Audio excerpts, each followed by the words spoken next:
Hello every one. ഇന്ന് നമ്മൾ discuss ചെയ്യാൻ പോകുന്ന topic methods of workers participation in management ആണ്.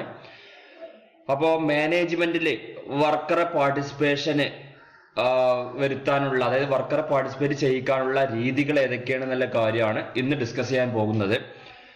പ്രധാനമായിട്ടും 12 മെത്തേഡ്സ് ആണ് വർക്കർ പാർട്ടിസിപ്പേഷൻ ഇൻ മാനേജ്മെന്റിനുള്ളത്. ഒന്ന്, participation at the board level. Board ലെവലിലുള്ള പാർട്ടിസിപ്പേഷൻ എന്ന് വെച്ച് കഴിഞ്ഞാൽ സ്ഥാപനത്തിന്റെ ബോർഡ് ഓഫ് ഡയറക്ടേഴ്സിൽ എംപ്ലോയീസിന്റെ റെപ്രസെന്റേറ്റീവിനെ ഒന്നോ രണ്ടോ റെപ്രസെന്റേറ്റീവിനെ നോമിനേറ്റ് ചെയ്യുക അല്ലെങ്കിൽ ഇലക്ട് ചെയ്യുന്നതാണ് participation at the board level. അപ്പൊ ഈ ബോർഡ് ഓഫ് ഡയറക്ടർ ഉണ്ടാവുമല്ലോ, ആ ഒരു പൊസിഷനിലോട്ട് എംപ്ലോയീസിന്റെ പ്രതിനിധികൾ എന്ത് ചെയ്യാണ്, അതിലോട്ട് ഇലക്ട് ചെയ്യുക. അങ്ങനെ ഇലക്ട് ചെയ്യുന്ന സമയത്ത് തീർച്ചയായിട്ടും എല്ലാ മാനേജ്മെന്റ് തീരുമാനങ്ങളിലും വർക്കേഴ്സിന് പാർട്ടിസിപ്പേറ്റ് ചെയ്യാൻ പറ്റുന്നതാണ്. ഇത് ഹയസ്റ്റ് ഫോം ഓഫ് ഇൻഡസ്ട്രിയൽ ഡെമോക്രസിയാണ്. അതായത് ഇൻഡസ്ട്രിയൽ ഡെമോക്രസിയുടെ ഏറ്റവും ഹയസ്റ്റ് ആയിട്ടുള്ള ഒരു ഫോമാണ് എന്ത്, ഈ ബോർഡ് ലെവലിലുള്ള പാർട്ടിസിപ്പേഷൻ എന്ന് പറഞ്ഞു കഴിഞ്ഞാൽ. അപ്പോൾ ഈ ബോർഡ് ലെവലിൽ എംപ്ലോയീസിന്റെ പ്രതിനിധികൾ എന്ത് ചെയ്യുക, ഇലക്ട് ചെയ്യുക അല്ലെങ്കിൽ നോമിനേറ്റ് ചെയ്യുന്നതാണ് ഈ ഒരു പാർട്ടിസിപ്പേഷൻ അറ്റ് ബോർഡ് ലെവൽ കൊണ്ട് ഉദ്ദേശിക്കുന്നത്. അടുത്തതാണ് പാർട്ടിസിപ്പേഷൻ ത്രൂ ഓണർഷിപ്പ്. രണ്ടാമത്തേതാണ് പാർട്ടിസിപ്പേഷൻ ത്രൂ ഓണർഷിപ്പ്. ഇവിടെ വർക്കേഴ്സിന് കമ്പനിയുടെ ഷെയർ വാങ്ങിക്കാൻ അവർക്ക് എന്ത് ചെയ്യാണ്, അവർക്ക് അലോ ചെയ്യാം. അവർക്ക് വർക്കേഴ്സിന് എന്ത് ചെയ്യാണ്, കമ്പനിയുടെ ഷെയർ ഒക്കെ വാങ്ങിക്കാനുള്ള അവകാശം കൊടുക്കുക. അപ്പൊ അങ്ങനെ കമ്പനിയുടെ ഷെയർസ് എംപ്ലോയീസിനെ വാങ്ങിക്കുക എന്നുണ്ടെങ്കിൽ അവർക്ക് എന്ത് ചെയ്യാം, അവരെന്താവും, കോ ഓണേഴ്സ് ആകും. അപ്പൊ അങ്ങനെ ഓണർ ആയി കഴിഞ്ഞാൽ എന്ത് ചെയ്യും, സ്ഥാപനത്തിന്റെ മാനേജ്മെന്റ് തലത്തിലൊക്കെ ഡിസിഷൻസ് എടുക്കാനൊക്കെ വർക്കേഴ്സും ഉണ്ടായിരിക്കും. അടുത്താണ് പാർട്ടിസിപ്പേഷൻ ത്രൂ കംപ്ലീറ്റ് കൺട്രോള്. അടുത്താണ് participation through complete control. Employees സ്ഥാപനത്തിന്റെ കംപ്ലീറ്റ് കൺട്രോൾ ഒക്കെ എന്ത് ചെയ്യുക, അക്വയർ ചെയ്യുക through elected boards. Elected boards വഴി എന്ത് ചെയ്യാണ്, നമ്മൾ മാനേജ്മെന്റിലുള്ള കംപ്ലീറ്റ് കൺട്രോള് അക്വയർ ചെയ്യുന്നതാണ് പാർട്ടിസിപ്പേഷൻ ത്രൂ കംപ്ലീറ്റ് കൺട്രോള്. നമ്മൾ പറഞ്ഞിരുന്നു ലേബർ പാർട്ടിസിപ്പേഷൻ മാനേജ്മെന്റിനെ യുഗോസ്ലോവിയയിൽ അവിടെ പറയുന്നത് എന്താണ്, സെൽഫ് മാനേജ്മെന്റ് എന്താണ് പറഞ്ഞത്. അപ്പോൾ ഈ ഒരു സെൽഫ് മാനേജ്മെന്റ് എന്ന കോൺസെപ്റ്റ് ആണ് ഇവിടെ അപ്ലൈ ചെയ്യുന്നത്. അപ്പോൾ self management gives complete control of workers to manage directly all aspect of industries through their representatives. അപ്പം ഇവിടെ കംപ്ലീറ്റ് കൺട്രോൾ അക്വയർ ചെയ്യുന്നത് പറഞ്ഞാല് വർക്കേഴ്സ് എന്ത് ചെയ്യാണ്, എല്ലാ ഇൻഡസ്ട്രീന്റെ എല്ലാ ആസ്പെക്ട് എന്ത് ചെയ്യാണ്, ഡയറക്റ്റ്ലി ആയിട്ട് മാനേജ് ചെയ്യാണ്. അങ്ങനെ അതായത് എംപ്ലോയീസിന് എന്താണ്, എല്ലാ പ്രതിനിധികളും എന്താണ്, എല്ലാ കാര്യങ്ങളും മാനേജ് ചെയ്യുകയാണെന്നുണ്ടെങ്കിൽ എല്ലാ ഏരിയയിലുള്ള കൺട്രോൾ എന്ത് ചെയ്യാൻ പറ്റും, എംപ്ലോയീസിന് അക്വയർ ചെയ്യാൻ പറ്റും. അതായത് എല്ലാ മേഖലയിലും എന്തുണ്ടാവും, എംപ്ലോയീസിന്റെ പാർട്ടിസിപ്പേഷൻ ഉണ്ടാകും. അങ്ങനെ ഉണ്ടെന്നുണ്ടെങ്കിൽ എന്താണ്, അവിടെ മികച്ച രീതിയിൽ ലേബർ പാർട്ടിസിപ്പേഷൻ മാനേജ്മെന്റ് ഉണ്ടായിരിക്കുന്നതാണ്. അപ്പോൾ ഓരോ മേഖലയിൽ എന്ന് പറയുമ്പോൾ എല്ലാ എംപ്ലോയീസും കൂടി ഇടപഴകുകയല്ല. അവിടെ എന്താണ്, എല്ലാ എംപ്ലോയീസിൽ നിന്ന് എന്തുണ്ടാവും, ഇപ്പോൾ റെപ്രസെന്റേറ്റീവ് അതായത് മേഖലയിൽ പങ്കെടുക്കും. അങ്ങനെ പങ്കെടുക്കുമ്പോൾ എല്ലാ കാര്യങ്ങളും കൺട്രോൾ ചെയ്യുന്ന സമയത്ത് എന്തുണ്ടാവും, എംപ്ലോയീസ് എന്തുണ്ടാവും, അതിൽ ഇൻവോൾവ് ചെയ്യുന്നതാണ്. അതാണ് പാർട്ടിസിപ്പേഷൻ ത്രൂ കംപ്ലീറ്റ് കൺട്രോള്. അടുത്തതാണ് participation through staff and work council. നാലാമത്തത് participation through staff and work council. ഇവിടെ സ്ഥാപനത്തിൽ ഒരു എംപ്ലോയീസിന്റെ മൊത്തത്തിലുള്ള എംപ്ലോയീസിന്റെ റെപ്രസെന്റേറ്റീവിനെ ഒരു ഉൾക്കൊള്ളിക്കുന്ന, അതായത് മൊത്തം വരുന്ന എംപ്ലോയീസിന്റെ റെപ്രസെന്റേറ്റീവിനെ വെച്ചുകൊണ്ട് ഒരു ബോഡീസ് രൂപീകരിക്കും. ആ ബോഡിനെ പറയുന്ന പേരാണ് സ്റ്റാഫ് കൗൺസിൽ അല്ലെങ്കിൽ വർക്ക് കൗൺസിൽ എന്നൊക്കെ പറയും. അപ്പൊ അവരെന്ത് ചെയ്യും, ആദ്യം മൊത്തം ഓർഗനൈസേഷനിലുള്ള എല്ലാ തലങ്ങളിൽ നിന്നുള്ള എംപ്ലോയീസിന്റെ പ്രതിനിധികളും അതിലുണ്ടായിരിക്കും. ആ ഒരു പ്രതിനിധികളുടെ കൂട്ടമായിരിക്കും എന്ത് ചെയ്യുക, പല കാര്യങ്ങളും ചർച്ച ചെയ്തിട്ട് എന്ത് ചെയ്യും, എന്തെങ്കിലും കാര്യങ്ങൾ തീരുമാനിക്കണം എന്നുണ്ടെങ്കിൽ അതൊക്കെ അതിൽ ഡിസ്കസ് ചെയ്തിട്ട് എന്ത് ചെയ്യും, മാനേജ്മെന്റ് അറ്റൻഷനിൽ കൊണ്ടുവരികയാണ് ചെയ്യുക. അപ്പൊ അതും ഒരു ശരിക്കും എന്താണ്, ലേബർ പാർട്ടിസിപ്പേഷൻ മാനേജ്മെന്റ് ആണ്. കാരണം ഈ ഒരു കൗൺസിൽ എന്താണ്, പല പ്രതിനിധികളുണ്ട്, അവരെന്ത് ചെയ്യും, മാനേജ്മെന്റുമായിട്ട് ഇത് കമ്മ്യൂണിക്കേറ്റ് ചെയ്യുന്നതാണ്. അടുത്തതാണ് ജോയിന്റ് കൗൺസിൽ. ജോയിന്റ് കൗൺസിൽ എന്ന് പറഞ്ഞാല് മാനേജ്മെന്റ് കൗൺസിൽ ഉണ്ടാവും, അതുപോലെ എംപ്ലോയർ കൗൺസിൽ ഉണ്ടാവും. ഈ രണ്ട് കൗൺസിൽ കൂടി എന്താണ്, ഒന്നിച്ചിരുന്നു കൊണ്ട് ചില കാര്യങ്ങളൊക്കെ ഡിസ്കസ് ചെയ്തുകൊണ്ട് പ്രോബ്ലത്തിന് സൊല്യൂഷൻ ഒക്കെ കണ്ടുപിടിക്കുന്നതാണ് ജോയിന്റ് കൗൺസിൽ ചെയ്യുക. അപ്പോൾ ജോയിന്റ് കൗൺസിൽ പറയുമ്പോൾ എംപ്ലോയർ കൗൺസിൽ അതുപോലെ എംപ്ലോയീസ് കൗൺസിൽ, ഈ രണ്ട് കൗൺസിലും കൂടി ചേർന്നിട്ട് ചില സമയത്ത് എന്താണ്, ചില കൺസൾട്ടീവ് ആയിട്ടുള്ള ഒരു ബോഡി ആയിട്ടാണ് ഇത് മാറുക. അപ്പോൾ ഇതിൽ പല സജഷൻസ് കാര്യങ്ങൾ എന്ത് ചെയ്യും, അഭിപ്രായങ്ങളും പല മെമ്പേഴ്സിന്റെ അടുത്ത് നിന്ന് വരും. അങ്ങനെ വന്നു കഴിയുമ്പോൾ എന്ത് ചെയ്യും, മാനേജ്മെന്റ് ഡിസിഷൻസിൽ ഉള്ള ഒരു ഇൻവോൾവ്മെന്റ് ആയിട്ട് മാറും. അടുത്താണ് വർക്ക് കമ്മിറ്റി. വർക്ക് കമ്മിറ്റി എന്ന് പറഞ്ഞാൽ ഒരു ലീഗൽ റിക്വയർമെന്റ് ആണ്. അതായത് 100 അതിലധികമോ തൊഴിലാളികളുള്ള ഒരു സ്ഥാപനത്തിൽ തീർച്ചയായിട്ടും ഒരു വർക്ക് കമ്മിറ്റി നിയമപരമായിട്ട് എസ്റ്റാബ്ലിഷ് ചെയ്യേണ്ടത് അനിവാര്യമാണ്. അപ്പൊ ഈ ഒരു കമ്മിറ്റിയിൽ എംപ്ലോയി വെൽഫെയറുമായി ബന്ധപ്പെട്ടുള്ള പല കാര്യങ്ങളും എന്തുണ്ട്, ഡിസ്കസ് ചെയ്യും. അതായത് എംപ്ലോയി വെൽഫെയറുമായി ബന്ധപ്പെട്ട കാര്യങ്ങളൊക്കെ ചർച്ച ചെയ്യുവാനും അത് എന്തെങ്കിലും പ്രോബ്ലംസ് ഉണ്ടെങ്കിൽ അത് പരിഹരിക്കാനുള്ള ഒരു കൗൺസിലാണ് വർക്ക് കമ്മിറ്റി. അത് സ്വാഭാവികമായിട്ടും നിയമപരമായിട്ട് ഉള്ള ഒരു കമ്മിറ്റിയാണത്. 100 അതിലധികമോ എംപ്ലോയീസ് വരുന്ന സ്ഥാപനത്തിൽ തീർച്ചയായിട്ടും ഒരു വർക്ക് കമ്മിറ്റി അനിവാര്യമാണ്. അടുത്തതാണ് പാർട്ടിസിപ്പേഷൻ ത്രൂ കളക്റ്റീവ് ബാർഗൈനിങ്. അടുത്തതായിരുന്നു പാർട്ടിസിപ്പേഷൻ ത്രൂ കളക്റ്റീവ് ബാർഗൈനിങ്. ഇവിടെ എംപ്ലോയീസിന് എന്തെങ്കിലുമൊക്കെ പ്രശ്നങ്ങൾ വരികയാണെന്നുണ്ടെങ്കിൽ അവരെന്ത് ചെയ്യും, അവരുടെ ട്രേഡ് യൂണിയനെ അപ്രോച്ച് ചെയ്യും. അപ്പൊ ഈ ട്രേഡ് യൂണിയന്റെ റെപ്രസെന്റേറ്റീവ് മാനേജ്മെന്റ് റെപ്രസെന്റേറ്റീവുമായിട്ട് ചർച്ച ചെയ്തിട്ട് പല പ്രോബ്ലത്തിനും എന്തെങ്കിലും സൊല്യൂഷൻ കണ്ടുപിടിക്കും. അപ്പൊ ആക്ച്വലി എന്താണ്, ഈ ട്രേഡ് യൂണിയന്റെ റെപ്രസെന്റേറ്റീവ് എന്ന് പറയുമ്പോൾ എംപ്ലോയീസിന്റെ ഇടയിൽ നിന്നുള്ള ഒരു വ്യക്തി തന്നെ ആയിരിക്കും. അപ്പൊ അതും ഒരു ലേബർ പാർട്ടിസിപ്പേഷൻ മാനേജ്മെന്റ് ആണ്. അടുത്താണ് participation through job enlargement and job enrichment. Job enlargement എന്ന് പറഞ്ഞു കഴിഞ്ഞാൽ നിലവിലുള്ള ജോബിന് കൂടെ അഡീഷണൽ ആയിട്ട് എന്ത് ചെയ്യാണ്, എംപ്ലോയീസിന് വർക്ക് ആഡ് ചെയ്ത് കൊടുക്കുക. അതാണ് ജോബ് എൻലാർജ്മെന്റ്.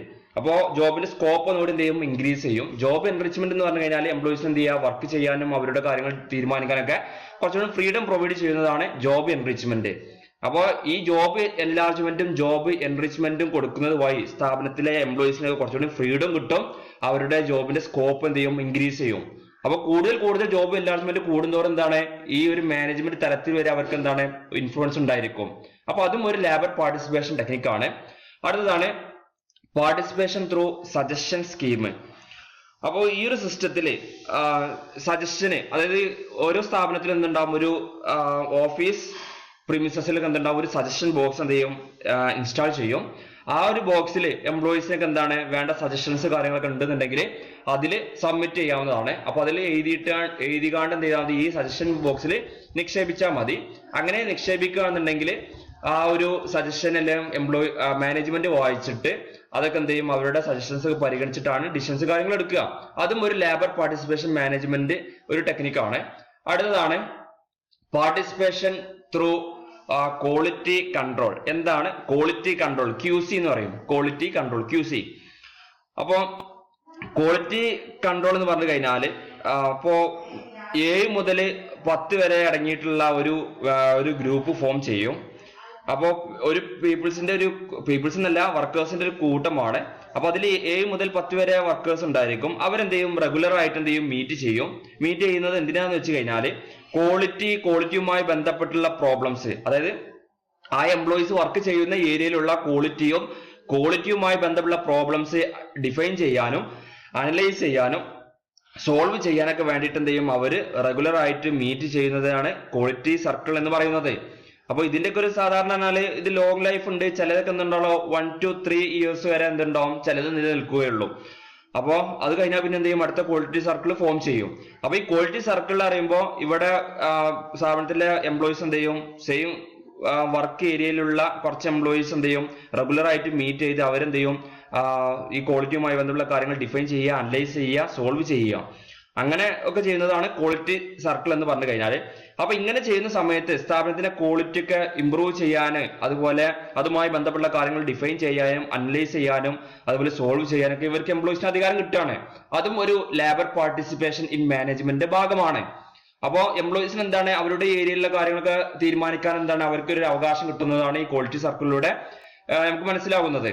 ഓക്കെ, അപ്പൊ ഈ ക്വാളിറ്റി സർക്കിൾ സ്ഥാപനത്തിൽ ഉണ്ടെന്നുണ്ടെങ്കിൽ ഓരോ എംപ്ലോയീസ് എന്താണ് പല കാര്യങ്ങളും എന്താണ് ഡിഫൈൻ ചെയ്യാനും അനലൈസ് ചെയ്യാനും അതുമായി ബന്ധപ്പെട്ട തീരുമാനങ്ങൾ അല്ലെങ്കിൽ പ്രശ്നങ്ങൾ എന്ത് ചെയ്യാൻ സോൾവ് ചെയ്യാനൊക്കെ അധികാരം കിട്ടും. അധികാരം കിട്ടുക എന്നൊക്കെ പറയുമ്പോൾ എന്താണ്, എംപ്ലോയീസ് എന്താണ് മാനേജ്മെന്റ് തലത്തിൽ തീരുമാനം എടുക്കാനുള്ള കഴിവ് എംപ്ലോയീസിനുണ്ട്. അടുത്താണ് എംപവേർഡ് ടീം. എംപവേർഡ് ടീം എന്ന് പറഞ്ഞു കഴിഞ്ഞാല് അപ്പോ ഈ ഒരു ക്വാളിറ്റി സർക്കിളിൽ ശരിക്കും എന്താണ്, എംപ്ലോയി വളണ്ടറി ആയിക്കൊണ്ടാണ് പാർട്ടിസിപ്പേറ്റ് ചെയ്യുന്നത്. സ്വമേധയാൽ അവരെന്താണ് പാർട്ടിസിപ്പേറ്റ് ചെയ്യാണ്. അതായത് direct involvement in quality improvement and self development. എംപ്ലോയീസിനെ നേരിട്ട് എന്ത് ചെയ്യാണ്, ക്വാളിറ്റി ഇംപ്രൂവ്മെന്റിലും സെൽഫ് ഡെവലപ്മെന്റിലും അവർ ഉണ്ടാകും. അതുകൊണ്ട് തന്നെ ഇതൊരു വർക്കർ പാർട്ടിസിപ്പേഷൻ മാനേജ്മെന്റ് ഫോമാണ്. അടുത്തതാണ് എംപവേർഡ് ടീം. എംപവേർഡ് ടീം എന്ന് പറഞ്ഞു കഴിഞ്ഞാൽ എംപ്ലോയീസിന് അതോറിറ്റിയും അതുപോലെ റെസ്പോൺസിബിലിറ്റി ഒക്കെ ഹാൻഡ് ഓവർ ചെയ്യുക. അതായത് എക്സ്പീരിയൻസ് ഒക്കെ നോക്കിയിട്ട് എന്ത് ചെയ്യാണ്, എംപ്ലോയീസിന് അവരുടെ ജോലി കൺട്രോൾ ചെയ്യാനും അതുമായി ബന്ധപ്പെട്ടുള്ള കുറച്ച് അതോറിറ്റി റെസ്പോൺസിബിലിറ്റി ഒക്കെ ഹാൻഡ് ഓവർ ചെയ്യുമ്പോഴാണ് എംപവർമെന്റ് കിട്ടുള്ളൂ എംപ്ലോയീസിന്. അപ്പൊ അവർക്ക് എംപവർമെന്റ് കിട്ടുകയാണെന്നുണ്ടെങ്കിൽ എംപ്ലോയീസിന് ഫീൽ ചെയ്യുന്ന ഒരു കാര്യം എന്ന് വെച്ചാൽ അവർക്ക് കൂടുതൽ റെസ്പോൺസിബിലിറ്റി കിട്ടി. അങ്ങനെ അവരെന്ത് ചെയ്യും, അവരെ വർക്ക് കൂടുതൽ എന്ത് ചെയ്യും, ഇനീഷ്യേറ്റീവ് എടുക്കും. അവരെന്ത് ചെയ്യും, കൂടുതലായിട്ട് ഹാർഡ് വർക്ക് ചെയ്യും. അവരുടെ വർക്ക് എന്ത് ചെയ്യും, എൻജോയ് ചെയ്യും. അപ്പോ അവര് ഒരു എംപവേർഡ് ആയിട്ടുള്ള വർക്കർ ആണെന്നുണ്ടെങ്കിൽ അവരെന്ത് ചെയ്യും, അവര് മാനേജ്മെന്റ് അതുപോലെ ലീഡർഷിപ്പ് ഫംഗ്ഷൻ ഒക്കെ എന്ത് ചെയ്യും, വളരെ നല്ല രീതിയിലൊക്കെ എന്ത് ചെയ്യും, അവർ ഡെലിവർ ചെയ്യുന്നതാണ്. അതാണ് എംപവേർഡ് ടീം. അപ്പോൾ എംപവേർഡ് ടീം എന്ന് പറയുമ്പോൾ എംപ്ലോയീസിന് എന്താണ്, അതോറിറ്റി റെസ്പോൺസിബിലിറ്റി കിട്ടിയ ആളുകൾ ഉണ്ടാവും. അവരെന്താണ് മൊത്തത്തിൽ നല്ല രീതിയിൽ മാനേജ്മെന്റും ലീഡർഷിപ്പ് ആയുള്ള ഫംഗ്ഷൻസ് ഒക്കെ ചെയ്യും. അത് ഒരു എന്താണ് ലേബർ പാർട്ടിസിപ്പേഷൻ മാനേജ്മെന്റ് ഫോമാണ്.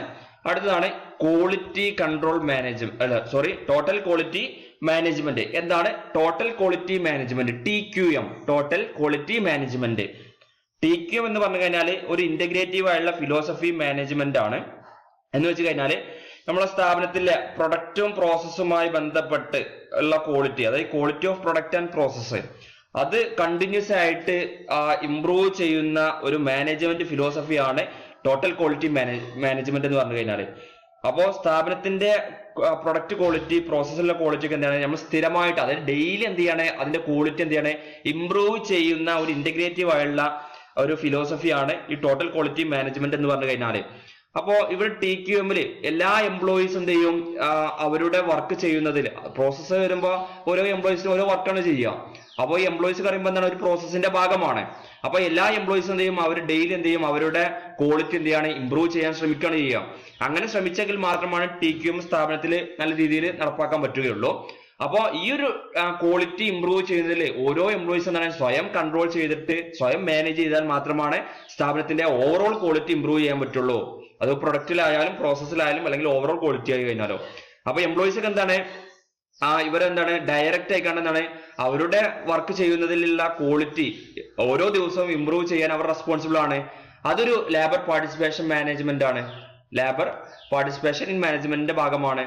അടുത്തതാണ് last financial participation. Financial participation എന്ന് പറഞ്ഞു കഴിഞ്ഞാൽ ഇവിടെ ഒരു ശരിക്കും എംപ്ലോയീസിന് അവരുടെ വേജ് എന്നൊക്കെ പറഞ്ഞാൽ എന്താണ്, പ്രോഫിറ്റ് ലിങ്ക്ഡ് പേ ബേസിലാണെന്നുണ്ടെങ്കിൽ, അതായത് കൂടുതൽ എന്താണ് പ്രോഫിറ്റ് കിട്ടുകയാണെന്നുണ്ടെങ്കിൽ അവർക്ക് എന്താണ് കൂടുതൽ എന്ത് കിട്ടും, അതായത് സ്ഥാപനത്തിന്റെ പ്രോഫിറ്റ് ഇൻക്രീസ് ചെയ്യാന്നുണ്ടെങ്കിൽ അവർക്ക് കൂടുതൽ റെമ്യൂണറേഷൻ കിട്ടും എന്ന രൂപത്തിലുള്ള പേ ആണെന്നുണ്ടെങ്കിൽ എംപ്ലോയീസ് എന്ത് ചെയ്യും, അവര് വേണ്ട രീതിയിൽ കാര്യങ്ങളൊക്കെ ശരിക്കും വിലയിരുത്തി നല്ല ക്വാളിറ്റിയോട് കൂടി വർക്ക് ചെയ്ത് വേണ്ട രീതിയിൽ നല്ല ഡിസിഷൻസ് എടുത്താണ് മുന്നോട്ട് പോകുക. അതാണ് ഫിനാൻഷ്യൽ പാർട്ടിസിപ്പേഷൻ. അപ്പോൾ ഇവിടെ ഫിനാൻഷ്യൽ അസിസ്റ്റന്റ് കൊണ്ടുവരാന്നല്ല, അസിസ്റ്റൻസ് കാര്യങ്ങൾ കൊണ്ടുവരാന്നല്ല, ഇവിടെ എന്താണ് പ്രോഫിറ്റ് ലിങ്ക്ഡ് പേന്റെ ബേസിലാണ് ഈ ഒരു സ്കീം പ്രവർത്തിക്കുന്നത്. അപ്പോൾ പ്രോഫിറ്റ് ഷെയറിംഗ് എന്നൊക്കെ പറയും, അല്ലെങ്കിൽ സ്റ്റോക്ക് ഓപ്ഷൻ സ്കീം. എംപ്ലോയീസ് എന്ത് ചെയ്യുക, സ്ഥാപനത്തിൽ എന്ത് ചെയ്യുക, ഒരു സ്റ്റോക്ക് ഓപ്ഷൻ സ്കീം, സ്ഥാപനത്തിൽ ഇത്ര എന്താണ് പ്രോഫിറ്റ് കിട്ടുകയെന്നുണ്ടെങ്കിൽ അതിൽ നിന്നൊരു ചെറിയൊരു ഭാഗം ഇത്ര പെർസെന്റേജ് എംപ്ലോയീസിന് കൊടുക്കുക. അപ്പോൾ അങ്ങനെ ഇത്ര പെർസെന്റേജ് കൊടുക്കുകയാണെന്നുണ്ടെങ്കിൽ എംപ്ലോയീസ് എന്ത് ചെയ്യും, അവിടെ നല്ല അവർ റീറ്റെയിൻ ചെയ്ത് നിൽക്കും. അതുപോലെ അവരെന്ത് ചെയ്യും, പല തീരുമാനങ്ങൾക്കും അവർ സജഷൻസ് കൊടുക്കും, കൺസൾട്ടേഷൻ കൊടുക്കും.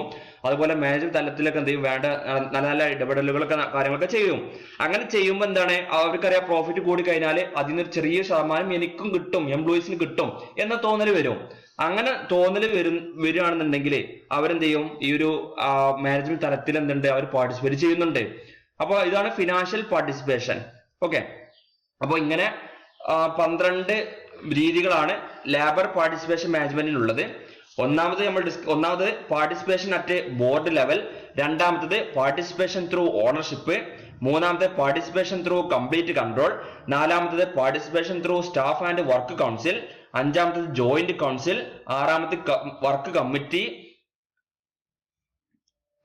അടുത്തത് പാർട്ടിസിപ്പേഷൻ ത്രൂ കളക്റ്റീവ് ബാർഗൈനിങ്, അടുത്തത് participation through job enlargement and job enrichment, അടുത്തതായിരുന്നു പാർട്ടിസിപ്പേഷൻ ത്രൂ സജഷൻ സ്കീം, അടുത്തതാണ് പാർട്ടിസിപ്പേഷൻ ത്രൂ ക്വാളിറ്റി സർക്കിൾ, അടുത്തതായിരുന്നു എംപവേർഡ് ടീം, അടുത്തത് ടോട്ടൽ ക്വാളിറ്റി മാനേജ്മെന്റ്, അടുത്തതായിരുന്നു ഫിനാൻഷ്യൽ പാർട്ടിസിപ്പേഷൻ. അങ്ങനെ 12 നല്ല 13 ഉണ്ട്, നമ്പർ മാറിപ്പോയതാണ്. അങ്ങനെ 13 മെത്തേഡ്സ് ആണ് ലേബർ പാർട്ടിസിപ്പേഷൻ മാനേജ്മെന്റ് ഉള്ളത്. അപ്പൊ ഇത്രയാണ് ഇന്നത്തെ ക്ലാസ് ഉള്ളത്.